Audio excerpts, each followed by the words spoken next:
दो चोर। किसी गांव में एक दंपति रहते थे। उनके कोई संतान न थी।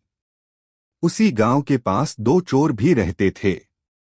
पूरा गांव उनसे परेशान था। चोर इतने शातिर थे कि गांववासियों की तमाम सावधानियों के बीच भी चोरी कर ही जाते। एक बार वे पिछवाड़े से दंपति के घर में घुस गए। पति के दोनों नौकर बहादुर व शमशेर भी सोए हुए थे। चोर घर में सामान खोज ही रहे थे कि अचानक चोरों के हाथ से कोई वस्तु छूटकर गिर गई। आवाज के पास ही दूसरे कमरे में सोई पत्नी की नींद खुल गई। उसको चोरों के आने का अंदेशा हो गया। उसने तुरंत ही पास में सो रहे पति को जगाया और धीरे से चोरों के आने के बारे में बताया। फिर धीरे से बोली, जैसा पूछूं वैसा ही जवाब देना। पत्नी ने पति से तेज स्वर में पूछना शुरू किया, अजी सुनते हो, तुम जल्द ही बाप बनने वाले हो, अगर बेटा हुआ तो क्या नाम रखोगे उसका? पति बोला, बहादुर नाम रखूंगा। पत्नी ने नाम जोर से दोहराया, क्या? बहादुर? अच्छा, दूसरे बेटे का नाम क्या रखोगे? पति भी तेज स्वर में बोला, शमशेर नाम रखूंगा। पत्नी ने फिर जोर से नाम दोहराया, क्या शमशेर?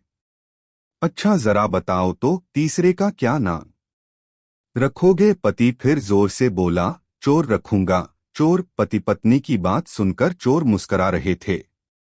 उन्हें दोनों की बातों में आनंद आने लगा था। तभी उन्होंने सुना, पत्नी कह रही थी, अजी यह तो बताओ कि तुम अपने तीनों बेटों को पुकारोगे कैसे? पति जोर से बोला, अरे इसमें क्या परेशानी है, एक साथ पुकारूंगा। बहादुर शमशेर चोर।